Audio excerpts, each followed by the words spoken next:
ভারতের রাজধানী দিল্লিতে কয়েক ঘণ্টার রাজনৈতিক নাটকের পর পরিস্থিতি স্বাভাবিক হলেও এই ঘটনাকে ঘিরে দেশটির রাজনীতিতে নতুন বিতর্ক তৈরি হয়েছে। বিরোধী নেতাদের আটক, থানায় সোনিয়া গান্ধীর উপস্থিতি এবং শেষ পর্যন্ত তাদের মুক্তি, সব মিলিয়ে দিনভর ছিল উত্তেজনাপূর্ণ পরিবেশ। মঙ্গলবার প্রধানমন্ত্রী নরেন্দ্র মোদীর সরকারি বাসভবন লোক কল্যাণ মার্গ এর সামনে বিক্ষোভ কর্মসূচি পালন করে কংগ্রেস।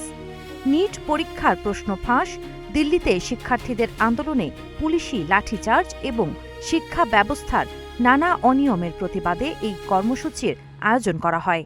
বিক্ষোভ থেকে প্রধানমন্ত্রী নরেন্দ্র মোদী এবং কেন্দ্রীয় শিক্ষামন্ত্রী ধর্মেন্দ্র প্রধানের পদত্যাগ দাবি করেন কংগ্রেস নেতারা।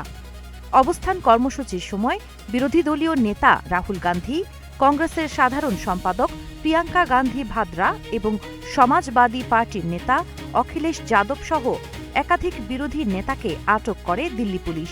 পরে তাদের ছত্রসাল স্টেডিয়ামে নিয়ে যাওয়া হয়। দিল্লি পুলিশের তথ্য অনুযায়ী প্রায় ৩ ঘণ্টা পর মঙ্গলবার রাত ১০টার দিকে আটক হওয়া সব নেতাকে মুক্তি দেওয়া হয়।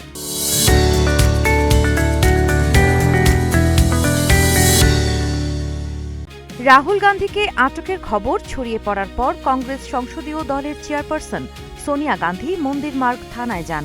পরে রাহুল সহ অন্য নেতারা মুক্তি পাওয়ার পর তিনিও সেখান থেকে ফিরে যান। মুক্তির পর প্রিয়াঙ্কা গান্ধী বলেন, গণতন্ত্রের শান্তিপূর্ণ প্রতিবাদ প্রতিটি নাগরিকের মৌলিক অধিকার। শিক্ষা ব্যবস্থা নিয়ে তৈরি হওয়া সংকটের দায় নিয়ে শিক্ষামন্ত্রী ধর্মেন্দ্র প্রধানের পদত্যাগ করা উচিত। একই সঙ্গে তিনি সংসদে এ বিষয়ে বিস্তারিত আলোচনা ও আন্দোলনরত শিক্ষার্থীদের দাবি শোনার আহ্বান জানান।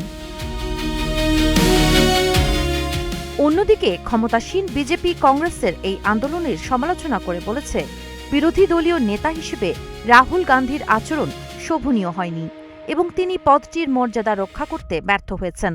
তবে পশ্চিমবঙ্গের মুখ্যমন্ত্রী মমতা বন্দ্যোপাধ্যায় রাহুল গান্ধীর প্রতি প্রকাশ্যে সমর্থন জানিয়েছেন।